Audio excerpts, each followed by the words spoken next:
Hey, Adnan. What What's up, up, boys? man? How we doing? Good to He's see you back, guys. Well, baby. brother, He's good to see back. you, man. Yeah. Everything good? Man, we're doing great. How's your son feeling? He's good. Thanks for asking, Rick. He's much better. Back at school, so all the boys are ready to go. Awesome, dude. We were catching up on some Cinephile lately, and man, you've had some good guests on. Yeah, it's been a good little run, man. It's nice. Cal Penn was really funny. Obviously, Judd Apatow was good. My buddy Scott Rogowski this week was good. So yeah, it's been great, man. How about We you guys? loved Harold. We loved Harold and Kumar growing up, so that was a Oh, really cool episode. oh yeah, my God, hysterical. How about you guys? How's the pod been? Ah, unbelievable. So Great. good. We're Yeah. about to do this is episode 124, and we've had some really good guests on, none nearly as awesome as you. I Rick, appreciate And it. stop it. Stop it. it's just been such a good time and a great way to connect with our fans and just us as brothers. One lives in Philly, one lives in Dallas. So we Oh don't get to yeah. see each other as much, but it's a fun weekly thing for us. So Rob, you're in Philly. Rick, you're in Dallas. Yeah, so I'm just outside of Philly in a town called Haddonfield, Haddon Township, and Oh, it's okay. uh, it's 10 minutes out of Philly, so it's awesome. It's really You great. guys are Yeah. both repping the jersey. Yeah, so this is my prediction right here. Nice, And nice. I got to get the elephant out of the room. I'm a huge Mets fan, hence that, and it Yeah. was extremely disappointing. But I heard the funniest um, Instagram interview with a Mets fan, and I think I got to share it with you, Adnan, because you're gonna laugh. And Yeah, it yeah. was he's being interviewed, and he just goes, "What's the best part of being a Mets fan?" And without hesitation, oh, the character building. Yeah, the peaks and valleys, the peaks and valleys with this team really just sets you up for life. And then he goes, all right, well, if that's the best thing, what's the worst thing? Immediately, without hesitation, uh, probably May through September. Oh man, the frustration of a Mets fan. God, it's tough. That's I tough. Yeah. felt bad for you with the Blue Jays going out, Oh, man. I thought your Canadian boys were going to do it this year. oh, 8-1 lead. You blow that in game two. It's just horrible. You can't take Gosman out, and then the bullpen was horrible. It was painful, man. Are we At going to least see get to you? game three. Yeah. Are we going to see you on this week? Yeah, I was on, what was I on this week? I was on MLB Tonight, Monday, Tuesday, and I'm off the rest of the week. So I'm back on next week. I got hockey on Monday, and then I'm going to do baseball Tuesday, Thursday, Saturday next week. That's right. They just dropped the puck the other night. That's awesome. Exactly. Yeah. Exactly. Hockey's back. Love it, Love Adnan. that. Well, we want to be respectful of your time. We'll do a fun, lighthearted recording, and How we'll much probably how much talk time this do you tomorrow. have? 20 minutes. I can go till 11 if that's okay. Yeah, that's great. Yeah, Okay, great. awesome. Cool. We'll just kick this thing off. What up, everybody? This is Rob Brandt. And this is Rick Brandt, and we are the Brothers Brandt. Welcome back to episode 124 with returning guest Adnan Verk over here. Love it. Welcome to the podcast. Welcome back. Welcome back. We had an awesome episode, episode 123. We went to Chase Field, home of the Arizona Diamondbacks, Adnan, for Rick's bachelor party weekend. Ooh. He ended up in the pool. It was quite the scene. So, we had a blast, but here we are with episode 124. Keep this moving along with the baseball theme, and we're going to be doing a little MLB playoff preview with sports analyst and MLB Network star Adnan Verk. Welcome back. Rob, Rick, great to see you both. Star is definitely a little bit hyperbole, but I appreciate it. A little buttering up goes a long way. I want to see the video of Rick now in the splash zone, hopping in the water. That sounds like a pretty good bachelor party. The big stunner for me, Rob, is I'm very confused here. Like, at least Rick's got a Masters shirt on, so okay, he's repping the golf. You have a Yankees hat, you have a Mets hat in the background, and you're wearing a Phillies jersey. This is like truly split personalities. There's a lot going on here. Doctors are still trying to figure out what's going on with me, but we got so. Diehard Mets fan, put the pride aside for the podcast. Here's the playoff prediction. I'm going Yankees and Phils in Gotcha. in the World Series. It really hurts wearing this. It's like burning my skin. But I will take this off promptly after the podcast. Adnan, we are going to get into some of your predictions, but we want to just talk about Major League Baseball in the postseason. As you know, 30 teams battled all season long, 162 games. And now October is here. The 12 best made it. And what we really want to know is what does baseball and playoff baseball mean to you? When you came on our podcast back on episode 52 a couple years back, You said, and I'm going to quote you on this one here. We asked you what your favorite sporting event you've ever been to was, and you specifically said it was Game 3 of the 2000 Subway World Series, Mets Yankees, and you were high-fiving Tim Robbins and Susan Sarandon. Great memory, Rick. That's right. Susan Sarandon and Tim Robbins, I believe they've broken up now, but they were a big Hollywood couple at the time. Robbins a little friendlier than her. I think she kind of just wanted to be left alone, but he was like high-fiving us. He was great. He had the Mets hat on, ready to go. Loved Jacob's Ladder. Obviously, Mystic River later won the Academy Award for it. But yeah, I think it was a special experience only because I just graduated college. It was me and my buddy Cabby, who's a huge star back in Canada. He runs Sportsnet's gambling operation, and he's been on air for many, many years. So I think it was just an incredible atmosphere. Like, you could really feel the buzz of all of New York City watching that game. And Benny Agbayani, I remember the game-winning hit he got in Game 3. It was the only game the Mets won. You know, the Yankees won in 5, but it felt like it was a better series than that. Felt like the series should have gone 6 or 7. All the games virtually were close. But I remember it just being an excellent experience for me, being 22 and seeing what playoff baseball is all about. You know, I've since had great memories since then, covering the 2014 World Series, 2015. You know, I was like 2011, I believe, the Cardinals Red Sox I did. So I've been lucky definitely to cover some cool events with college football, of course, been to the national championship a few times with ESPN. So I've really been lucky. Been to the Masters, by the way. Speaking of that shirt, Rick, I'm not a huge golf guy, but the Score, my previous network that I worked for prior to ESPN, they sent me to the Masters because there's a deal with Global, which is a network in Canada. So long story short, '08 Masters. Trevor Immelman won. Tiger finished second. I'll never forget. Yeah, I'll never forget the greens, like the undulations. Like, I could never appreciate that as a non-golf guy. Once I actually went there, like, wow, that's incredible. How do you ever make a putt? There's so many different movements here. But I'll never forget $1.50 cheese sandwiches, $2 chicken sandwiches. They do things right down there in Augusta. Adnan, this is why we love having you on our podcast, because regardless of what we're talking about, baseball playoffs, it's October, you somehow gravitate back towards Augusta, which is like our favorite place in the entire world. So you're welcome on here anytime you want to talk about the Masters. Oh, 100%, Rick. It really is special. Like, you know, the tagline of tradition unlike any other, and you got the azaleas and all the rest of it. But again, I think if you're really enraptured in golf like you guys and you're taken by it, then it truly feels like heaven. But I think it's even more impressive for someone like me who doesn't play golf, doesn't watch golf, doesn't follow it, to go there and go, wow, I see why this is one of the signature events in all of sports. Like, it is Amen Corner alone. Like, I remember walking Amen Corner, I go, oh my God, it's just so lush and verdant. And it really was a sight to see. I'll never forget it. It was really awesome. So Adnan, I just want to better watch out, because I think you might be moving in on that the way you described it. Either that or Mike Tirico. So yeah, exactly. And we actually go to the Masters every year through a hookup. We're actually player personnel security. Wow, I did not know you guys have that hookup. That's fantastic. So Rob walks him out of the clubhouse. I take him to the first tee box every year.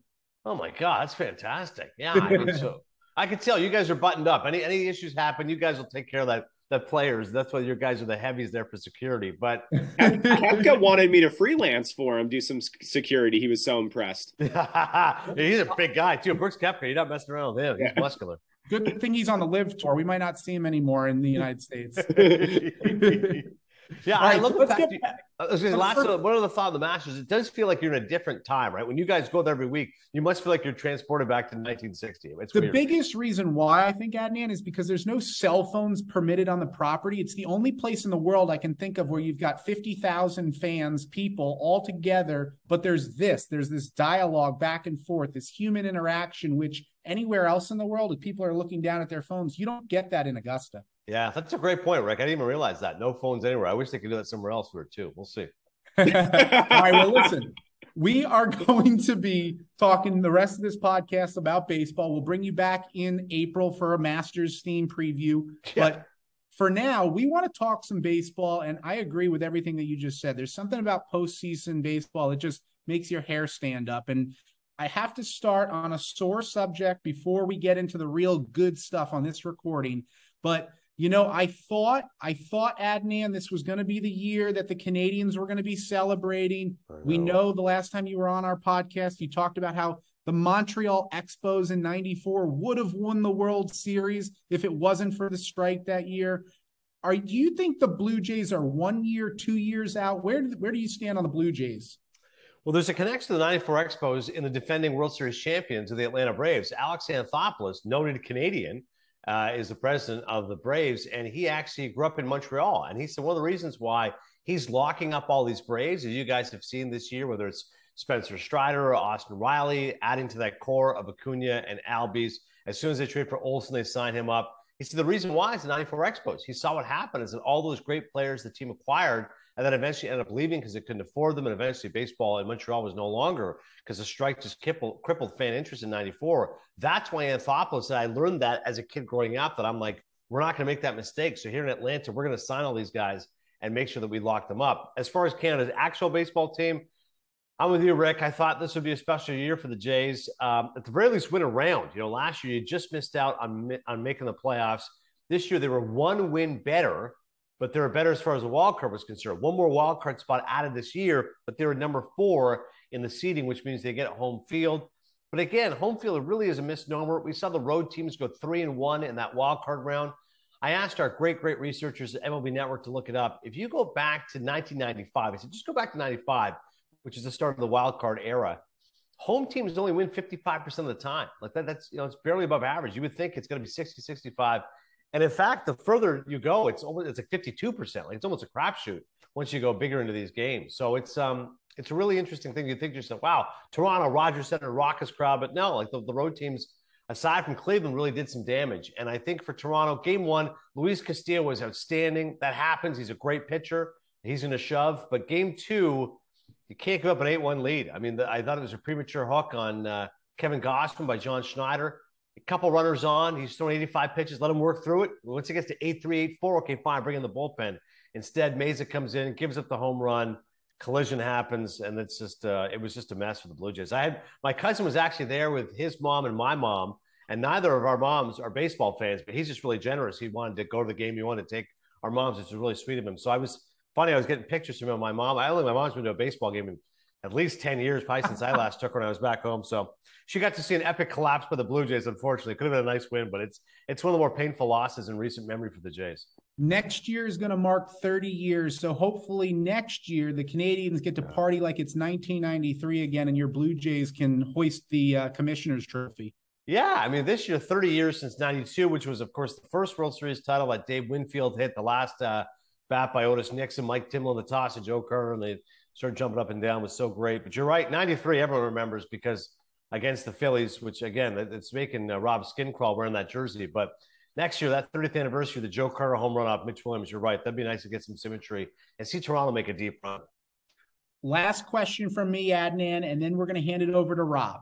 Without divulging your official prediction for the World Series matchup just yet, and who you think will hoist the Commissioner's Trophy this year, which Rob's going to ask you at the end of this podcast, what are your top postseason storylines that you're most excited for? Well, there's a few of them. One is just, can the big boys really be the best boys? And the Astros and Dodgers are prohibitive favorites. But as we're recording this, we've seen a little bit of turbulence. The fact that the Astros in that game 1, Justin Verlander's their horse, and they got pushed around. He got roughed up against the Mariners. Now, Yordan Alvarez saves him with a home run off Robbie Ray, but it's interesting to see, will this Astros team, which everyone seems to be picking coming out of the American League, will they actually do so? That remains to be seen. The Dodgers, again, 111 wins, one of the great regular seasons ever by any team in baseball history. Will they win? Or, as we just saw last night, the San Diego Padres beat them in a really tight, taut game. I now think the Padres have some serious momentum. Game 3, Blake Snell's pitched great against the Dodgers. Game 4, Musgrove was dominant against the Mets. Like, that would be incredible if the Padres could actually pull off that upset. But, yeah, I think that to me, can Dodgers, Astros fulfill the promise of them? Can the Yankees get back to the World Series, which is where we thought they'd be after the first half of this year, and then slumped badly in August, then got their groove back in September, but they've got injuries to deal with. San Diego is going to have a home playoff game with fans for the first time since 2006. Right? We talk a lot about the Mariners. In fact, they hadn't been in the playoffs since 2001. Well, think of it. If you're a 20-year-old San Diego Padres fan, you've never seen your team play home playoff baseball games. Like, that's going to be awesome. Petco Park's one of my top 5, top 6 favorite parks in all of baseball. So I can't wait for that. And I think, obviously, the Braves, defending World Series champions, can they get back in the dance? So those are a few of the storylines that I'm particularly interested about. I have goosebumps as you describe this postseason. October baseball is the best, Adnan. You're the best. We're going to hand this over to Rob. Awesome. Adnan, those storylines are great. And I'm going to throw something in here just because you alluded to it. And Rick and I have gone over our top five. But I am so curious, what are your top five stadiums after you said Petco was number five? I got to hear it. I can't live without it. Yeah, I appreciate it, Rob. It's something that people always want to talk about their favorite ballparks. Number one is Camden Yards, 30th anniversary this year.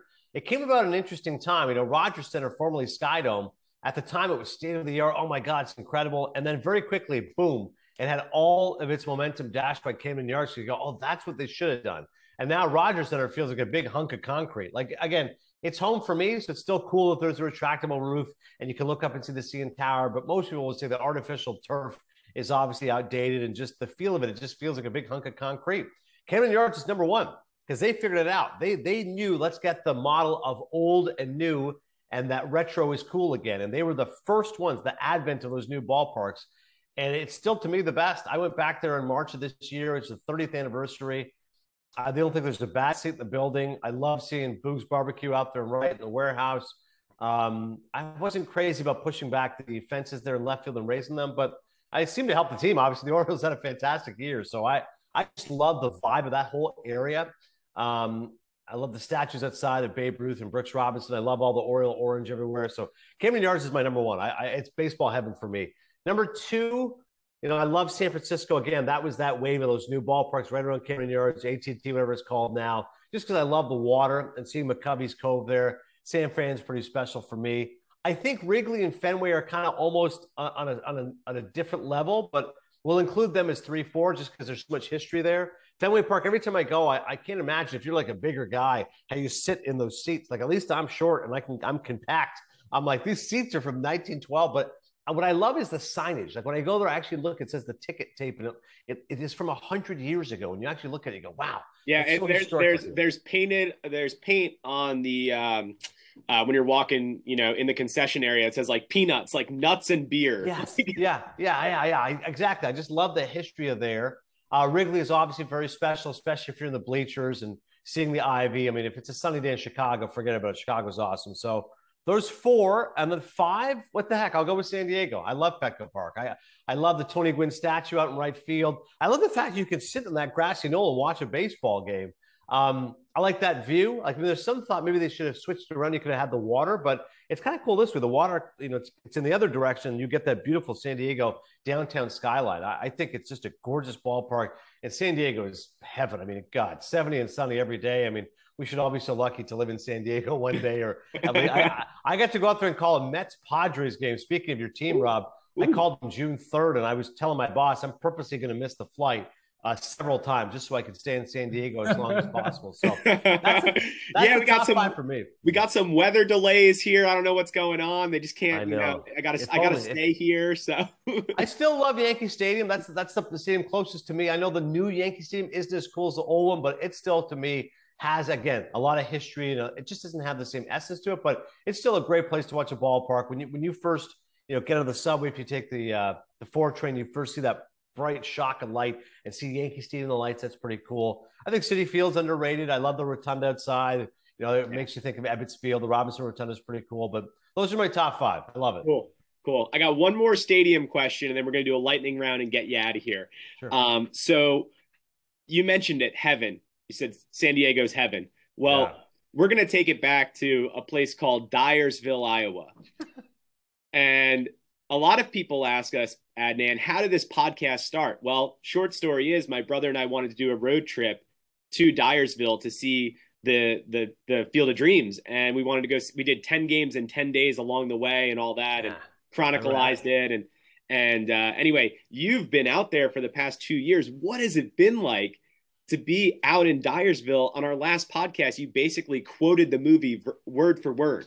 Yeah, it's true, Rob. As you were saying that, I vaguely remember you and Rick telling me that last time. You guys actually did that. So that is so cool that we actually have Major League Baseball games now there. It was an incredible experience. The one thing I loved about it, and it kind of goes back to what Rick was saying with the Masters, that everyone puts their phones away. When you're there, the access was incredible. Meaning I got there the day before, And I mean, it's in the middle of nowhere, as you guys know. I mean, I remember I flew into Chicago and then took like a 2-hour car ride to Dubuque. And you wake up and you're like, the hotel I stayed at apparently is where Capone used to stay, because there was a certain suite that he could look out and see the cops coming from 3 different states, whether it was Iowa or Illinois or wherever else. I'm like, wow, I wish I could have actually stayed in the Al Capone suite, but I did stay in the Hotel Julian, it's called, in Dubuque. So I can stay at the same hotel that Capone stayed at. But yeah, I went there. Like, you can go play catch exactly where Kevin Costner's character did, Ray Kinsella.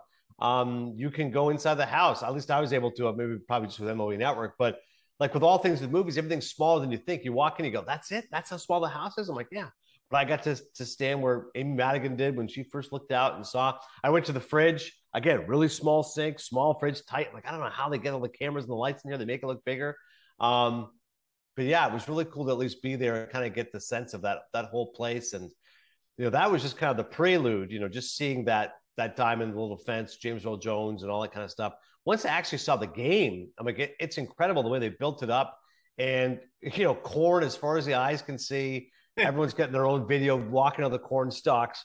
But like seeing the ball fly, especially that White Sox-Yankees game, all those home runs, I'm like, it was just, I don't know how it was translating. I think it did well. I mean, for Fox, it was their highest rated regular season game in like 15 years. You couldn't script that any better. Wasn't that a walk-off? Yeah, it was a walk-off by Tim Anderson. And to have that happen, you're right, was pretty remarkable. And just the whole vibe of it was really cool. It just felt like baseball. It felt like baseball in the Midwest. And everyone's in a good mood and kind and supportive, and it's nice and hot. And the only concern was someone said to me, listen, there's however many people here in this little idyllic farm. It's a one road. Yep. So like when you can get out, get out. So I do think the only thing was the traffic. I think to get out, you're there like 2 hours. But for that kind of experience, it was pretty cool. It probably actually looked like the movie scene with all the cars driving in and driving out. That's actually true. If I had like a big blimp shot, that's what it would have looked like. But I encourage people to check it out. I have a shirt. I should have worn it. I wore it yesterday. It just says, "Is this heaven?" And it's a map of Iowa, a shirt that I got there in Dyersville, which is really cool. So I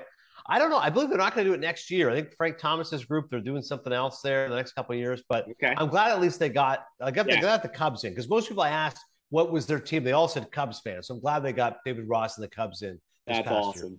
That's incredible. When we went there, we had a baseball glove, bats and balls, and we were shagging balls. And you'll just love this, Adnan. This is how we ended our time at Dyersville. I threw the ball a little too far up against the corn stalks, and Rick was shagging him in the outfield, and he couldn't get it. It went into the cornfield, and he was about ready to walk in, and I just go, "No, Rick, don't go into the cornfield.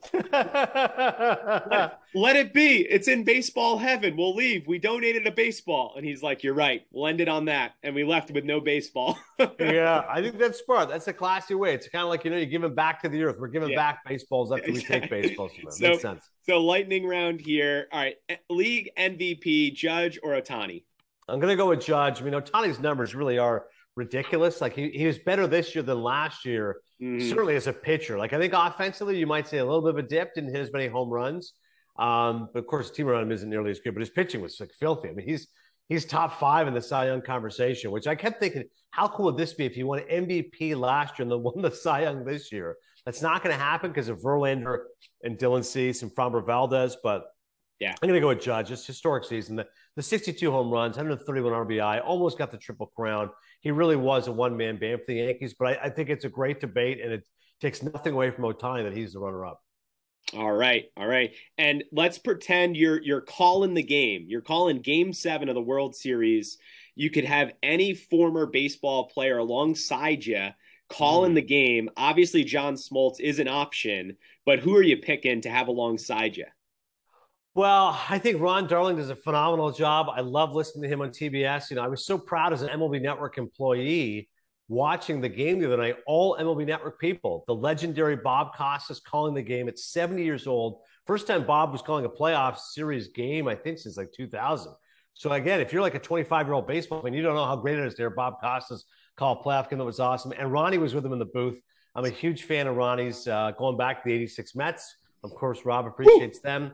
And he's just so smart, so analytical, and he's fun. He's a good guy. And of course, Lauren Shahadi does an awesome job on MLB Central. So it'd be good to be with Ronnie. It's interesting. If I could just because I actually know how good Ronnie is, But if it was like people of my youth, it'd probably be because the Jays, it'd be someone like Tom Henke or Dwayne Ward or Joe Carter or Juan Guzman. Like it would just be an excuse to hang out with those guys and like hear stories from Willie Upshaw or any of those Jays players that I grew up admiring, Roberto Alomar, whomever. But yeah, I don't know if those guys have any sort of broadcasting booth. I'm actually happy. So many of the guys I've worked with have now become managers. So if they weren't managers, I'd work with them again. So if I could call a Game 7 with Aaron Boone or Alex Cora or David Ross or Terry Francona or Buck Showalter, like there's 5 guys who I've worked with who are all current managers, all great, that I know are great to listen to and be in the booth as well. So that's awesome. A really good question. There's definitely lots of good choices there. Ronnie, yeah. I like that. And then, all right, so who wins the AL pennant and who wins the NL pennant? What you going Again, with?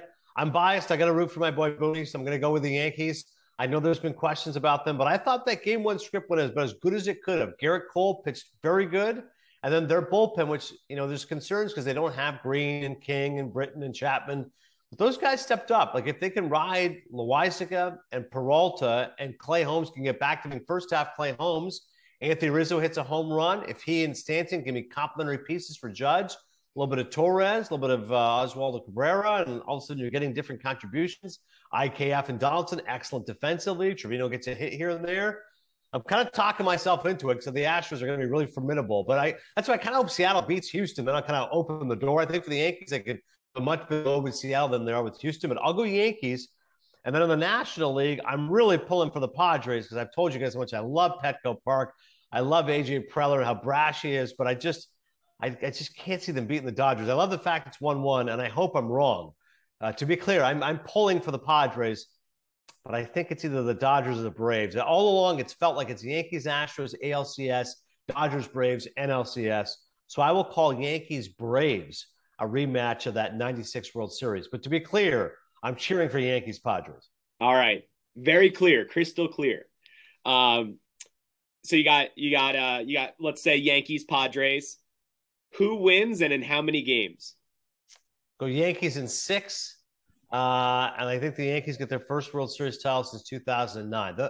Listen, the good news to the Yankees is they've stepped up in important ways. Like their defense is much better this season. Harrison Bader in center field, you guys know, can play great center field. If they can get some other offensive contributions, I have no doubt Judge is going to show up. And I think their starting pitching, aside from Cole, is better. Like I think Nestor Cortez had a remarkable year. People love Nasty Nestor. He's got a little feistiness to him. So I'm gonna call the Yankees here as I live in Bergen County, which is literally 15 miles from Manhattan. I could go see the Yankees ticker tape parade if the Yankees end up doing it. So I'll go with New York. There we go.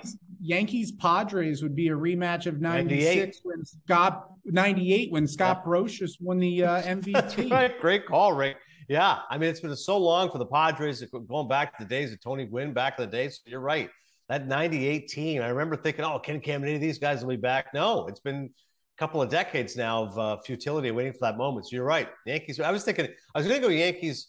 Yeah, because Yankees Braves, we mentioned 96, but you're right. Yankees Padres would be 98. So I just think, like most fans, I don't necessarily want to see Astros Dodgers. I know there's bad blood from 2017, but just because we've seen it, I like to see different stories. I tell you, the craziest one would be, which is not going to happen, would be like Mariners Phillies. Like talk about a match nobody would be expecting, right? Bryce Harper against Luis Castillo, but who knows? We'll see what happens. All right. Well, I'm going Phillies, Yankees, and Yankees win it. Rick, who are you going with? Oh, that's easy, guys. That's real easy. I'm giving Dusty Baker's first ever ring. He's taken so many teams to the postseason, but I got the Astros knocking off the Braves. A little redemption from last year. The Braves won the World Series over the Astros. I think Dusty gets his ring this year and goes out on top. It is the biggest reason to root for the Astros. Rick is right. If you want a sentimental story, I know people are tired of the Astros and Altuve and Bregman and the trash can and all the rest of it, but Jordan Alvarez is fun to watch. That home run he hit off Robbie Ray, wow, in a moment like that. And you're right, Dusty Baker, baseball lifer. Everyone loves Dusty. If the Astros win, I will be happy for Mr. Baker. It's a story for another time, Adnan, but Rick actually hung out with Dusty Baker and had cigars with Dusty Baker one time. So very sentimental to him. It's a long story. We won't get into Dusty's always got the toothpicks. That makes sense. An oral fixation. You got the toothpicks or cigars. All right. All right. Last question, bonus question. In 2007, Major League Baseball created the Babe Ruth Award given to the best player in the postseason. Who wins this year's Babe Ruth Award? I'll make it easy and just go Aaron Judge. If the Yankees win, Judge hits a few Titanic blasts. I'm a little worried that teams won't pitch to him. They might pitch around him, but that's why I'm hoping if the rest of the Yankees offense steps up, they will have to pitch to him. So Rizzo having a good game one was a good sign, and hopefully Torres and Stanton and Donaldson can follow. So I'll go with Judge. In a year unlike any other, he bet on himself. He's going to get $300 million for being offered and turning down 213. Why not? Modern day Babe Ruth, Aaron Judge. That would only be fitting for Aaron Judge to do that. And I think 300 is actually short-siding it. I think it might be 4 or 5 at this point. It's nuts, man. Like John Heyman and Joel Sherman do a great job. Obviously, they can work for MLB Network and work for the New York Post. And they were kind of speculating numbers. And it's like, Judge is going to get 8 years. It could be 8 years, 320, $40 million a year for a guy. And the Yankees offer was competitive. Like it was 7 years, it was $31 million a year, 7 years, a pretty good contract. No, he's clearly worth more. And could you imagine if the Yankees don't sign him and the Dodgers or the Mets or the Giants try to get involved? I mean, it could just be craziness. Listen, all the hypotheticals, it's fun to think about. But here's one thing I can say for certain, Adnan. You have been our Babe Ruth Award for this podcast, man. You are awesome, Adnan. We love having you on. Thanks again for coming back on. Rob, Rick, my pleasure, guys. I'm glad the podcast is doing so well. How many episodes are you up to now? 100. This is episode 124. Dude, that's fantastic. I just did a podcast the other day. You know, they're episode 200. I mean, I tell people, I'm like, who cares who's listening? You can't focus on numbers, but you can focus on the product. You guys put out a good product. You obviously have great chemistry. You're great brothers. You're staying in touch. 124 episodes. Here's to 124 more. I hope you guys do 500 of these. All right. Man, you're the man. Thanks for joining us, buddy. Of course, Rob, Rick, I appreciate it. Thanks, everybody, for listening. And I'm Rick Brandt. And I'm Rob Brandt. We're the Brothers Brandt. Have a great day. All right, Adnan. That was awesome. That was great, boys. Thank you. Nice and easy. I love it. We got to talk a little golf, talk a little baseball, get a little Dyersville, Iowa. Beautiful.